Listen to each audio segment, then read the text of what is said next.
السلام علیکم ملګرو. نن زه تاسو سره د باچا خان بایوګرافي شیر کوم چې باچا خان اوسوک او د کار سو او د زمونږ د خیبر پښتونخوا دپاره د خدمت سو. سید عبدالله مغدودي صاحب تاسو به نوم اورېدلی وي. دی چې کله بیمار و د بیمارۍ په حالت کې و نو خلک به راتله د ده سره به ملاوېدل او د ده تپوس له به راتله. خو دی دومره بیمار و چې دی به هغوی سره نشو راپاسېدی، یا مطلب خلک د بیمار له چې څوک راشي نو هغې سره بیا هغه بار ته روځي. خو دی دومره بیمار و چې دی د چاته به راوتلی نشو چا سره، یا مطلب چې څوک به تپوس له راله بس په هغه ټایم کې به د خپل دغه وکړو خو بیا به راوتلی ورسره نشو. دی د بیمارۍ په حالت کې بهر راووتو د چا سره د خان عبدالغفار خان چې کله راغی نو دی د هغه سره د بیمارۍ په حالت کې بهر راووتو. نو چا دې تپوس وکړو چې دا ولې ته څنګه راووتلې؟ نو هغه ورته ووی چې دا کس چې کوم دی دا ډېر زیات عظیم شخصیت ماته ښکاري او د ده چې کوم سوچ دی نو دا بالکل د پرمختګ سوچ دی او د پښتنو د مخکې د وړاندې د تلو سوچ لري.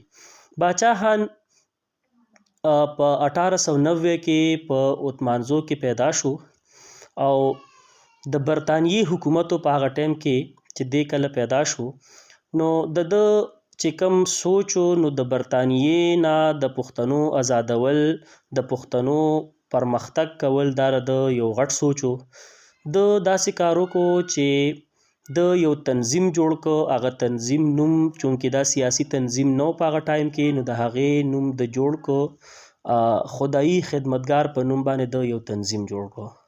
د هغه تنظیم لومبې فوکس چې کوم هغه په ایجوکیشن باندې و چې زمونږ په پښتنو کې کله ایجوکیشن راشي نو دوی به پوه شي، دوی به بیا د برطانیې یعنی د سوربګو مقابله کولی شي دا کم چې انګریزان دي. نو د دې مقابله هسې نه کیږي، دا به کیږي په ایجوکیشن باندې.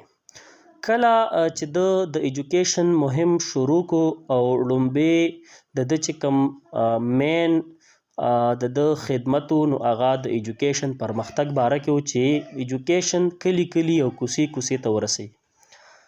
د داسې کار وکړو چې د ده سره تنظیم کې څه کسان هم ملګري شو او د لومبې سټپ د ایجوکیشن د پرمختګ دپاره واغستو.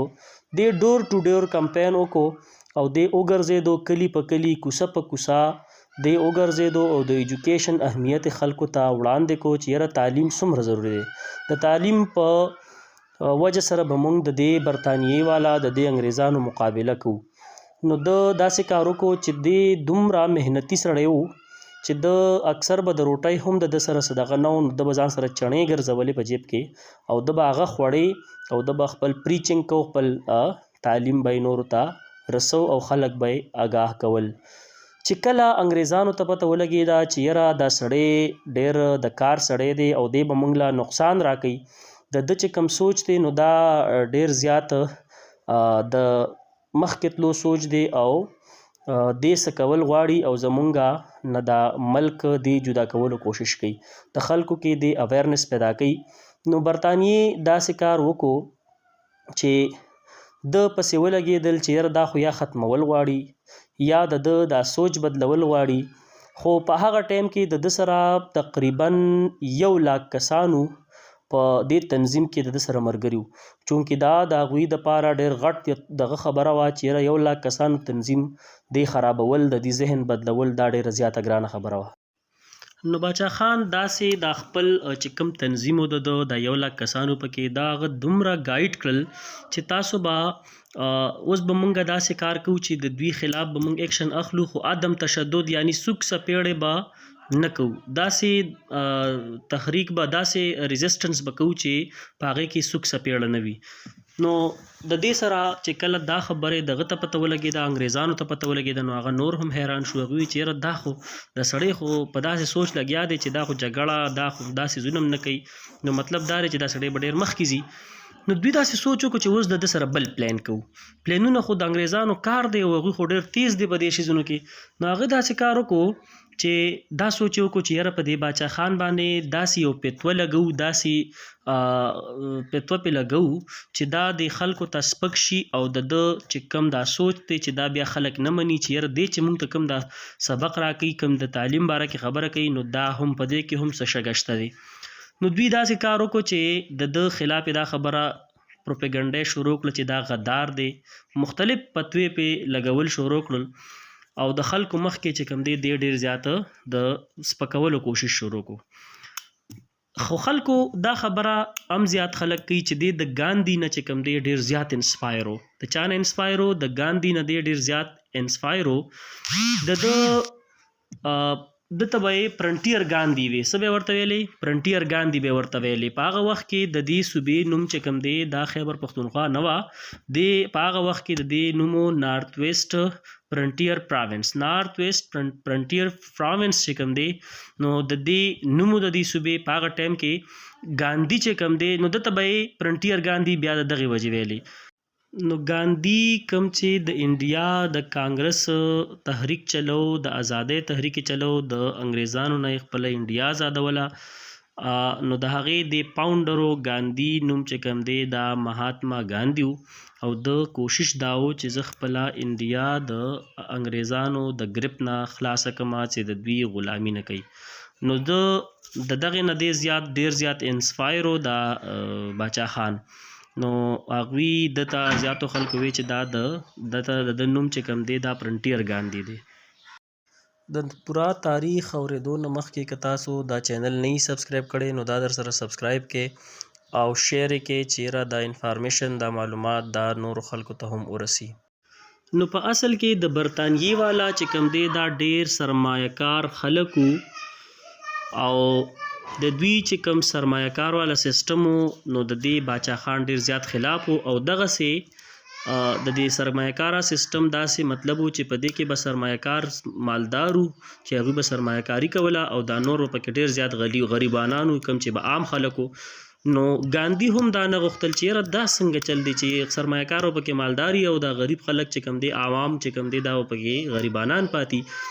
نو ګاندي هم د هغوی خلاف او خپل ملک یې جدا کول غوښتل. دغه شان باچا خان چې کوم دی بالکل سیم ټو سیم دغه په شان سوچ لرلو، د ګاندي په شان سوچ لرلو او هغه هم دا نه غوښتل چې یاره څه خلک دی غریبانان وي او څه دی مالدار وي، د مالدار دی راج کوي او غریبانان دی مطلب د دوه ټیمه روټۍ نشي پیدا کولی. نو د ګاندي او د باچا خان سوچ په دې ټایم باندې بالکل یو و. نو دته به ځکه فرنټیر ګاندي وی. په تاسو په دې باندې پوه شوئ چې فرنټیر ګاندي به ورته ولې وی. نو د دې دغه ریزن و چې د دواړو سوچ یو شان و. نو دوی دا فتوه ولګوله چې یاره خلکو ته پته ولګېده چې دا خو د ده سوچ خو د ګاندي په شان سوچ دی. نو خلکو وی چې یاره دا خو د هندوانو سوچ لري او د هندوانو په شان دی چې کوم طریقې کوي هغوی نو دا هغه هم کوي. نو د دې په وجه پې دوی فتوه ولګوله، انګریزانو په دې باندې فتوه ولګوله. نو داسې کار بیا وکړو چې خو تاسو ته دا معلومه ده چې ګاندي هغه ګاندي نو، هغه هندو نو چې ستاسو کوم سوچ دی. د ګاندي سوچ چې کوم نو هغه داسې و چې هغه کله بادشاه و چې کله هغه بادشاه نو په هغه ټایم کې د خپل چې کوم د وزیران او ارسو دا کوم ملګري وو هغه یې راوغوښتل او هغوی ته صفا وویې که چېرې تاسو دا ملک کامیابول غواړئ، دا ملک مخکې بوتلل غواړئ نو تاسو لا پکار دا دي چې په زهد کې د هغه وزیرانو بادشاهانو لار اختیار کړئ کومو چې قوم لا ترقي ورکړې وه. دا د چا سوچ و؟ دا د ګاندي سوچ و. ګاندي هغه هندو نو کوم چې ستاسو سوچ دی چې یاره یو هندو سړی و او د هغه سره چې کوم دی ملګرتیا یا داسې کول نو پکار. نو د ګاندي سوچ چې کوم و هغه داسې سوچ و چې یو منصفانه سوچ و، د خپل قوم دپاره د مخکې تلو سوچ به ګاندي لرلو. نو دغه شان باچا هم داسې سوچ لرو چې یاره زمونږ دا قوم چې کوم دی دا د هندوانو نه آزاد شي او دا زمونږ قوم په خپلو خپو ودرېږي او مخکې لاړ شي. د پورا تاریخ اورېدو نه مخکې که تاسو دا چینل نه یې سبسکرایب کړی نو دا در سره سبسکرایب کې او شیر یې کې چې یاره دا انفارمیشن دا معلومات دا نورو خلکو ته هم ورسي. نو تاسو ته پته ده چې ګاندي چې کوم دی نو دا ډېر مخلص سړی و. ټیک ده چې هندو خدا الله تعالی خپل یو کار دی هغه سره په خپل ځای کې هلته به حساب کتاب هلته به کېږي خو یو انسانیت پکې و، د خپل ملک دپاره پکې یو سوچ و. نو که چېرته د سره د ملګرتیا وشوه نو دی خو څه غلطه خبره نه ده. خو به هر حال دا خو خلکو چې کوم دی نه غوښتله چې یاره دا د سره میلاو شي. په دې باندې غټ لاس چې کوم دی شاته د چا پروت و، د برټش پروت و، د کوم چې انګریزانو. هغوی دا خبره به هغوی ته مخکې کوله چې یاره دا سړی چې کوم دی دا د هندوانو سره میلاو دی او مطلب د سوچ غلط دی. نو دا خو شوه دا خبره. بیا د دې نه بعد چې کوم دی نو په ده باندې د غدار دا ټایټل کله ولګېدو، ولې پې ولګېدو، د څه د وجې پې غدار ټایټل ولګېدو. چې کله پارټیشن کېدو، کله بیلتون کېدو، نو په 1937 کې چې کوم دی دلته الیکشن وشو. چې الیکشن وشو نو تاسو ته پته ده چې په دغه ټایم کې د دا سوچ وکړو چې یاره اوس زما په دې تنظیم باندې کار نه کېږي.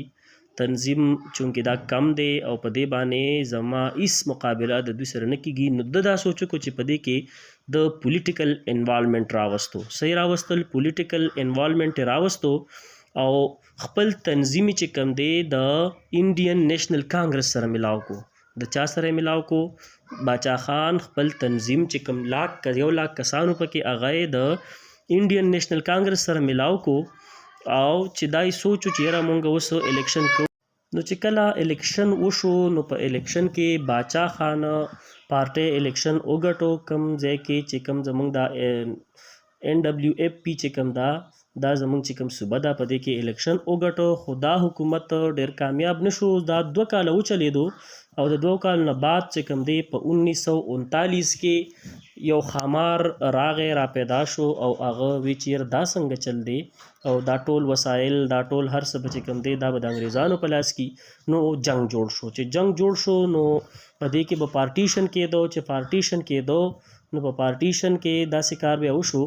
نو دوی دا خبره وکړه چې یاره پارټیشن خو به کېږي ټیک ده، خو په دې کې مونږه دا غواړو چې مونږه سره د انډیا چې کوم دی دا د زمونږ نه بیل شي، ځکه چې انډیا کې هندوان به بیل شي او مسلمانان چې کوم زمونږ دی دا به بیل شي. نو په دغه ټایم کې مسلم لیگ وی چې یاره انډیا چې کوم دی یوه انډیا به نه پرېږدي. چې کله پارټیشن کېږي نو په دې کې به مونږ لا ځان له ملک راکوئ چې د هغې نوم به پاکستان وي. نو په 1947 کې بیا دا پارټیشن شو.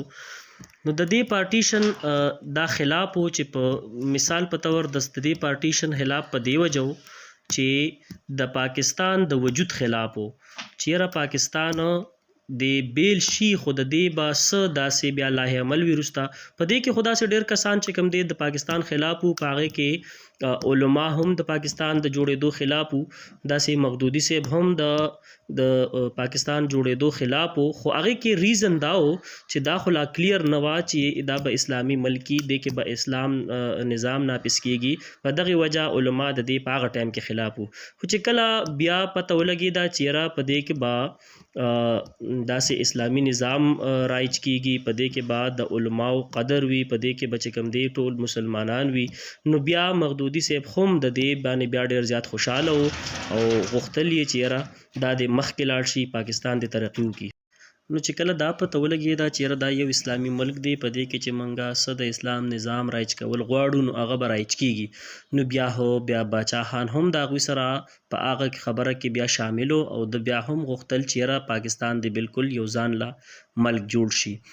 د هغې نه بعد 1 یونټ خبره راله چې 1 یونټ چې کوم دی د دې مطلب دا و چې په دې کې به دا ټولې صوبې چې کوم دی دا یو وي، مطلب بنګال او دا ټولې چې کوم دا ټولې صوبې دي دا به یو 1 یونټ وي او په دې باندې به یو نظام رایج وي. نو تاسو په خپله سوچ وکړئ چې کله زموږ 4 صوبې دي او په دې کې د هر یوې صوبې خپل خپل سیټینګ دی، خپل خپل کنټرول دی، او بیا هم مطلب څونه تکلیف دی، څونه ګرانه ده مینج کول، دا خرچې دا قصې دا ټولې تاسو ته پته ده دا څنګه چې کوم دی مینج کېږي.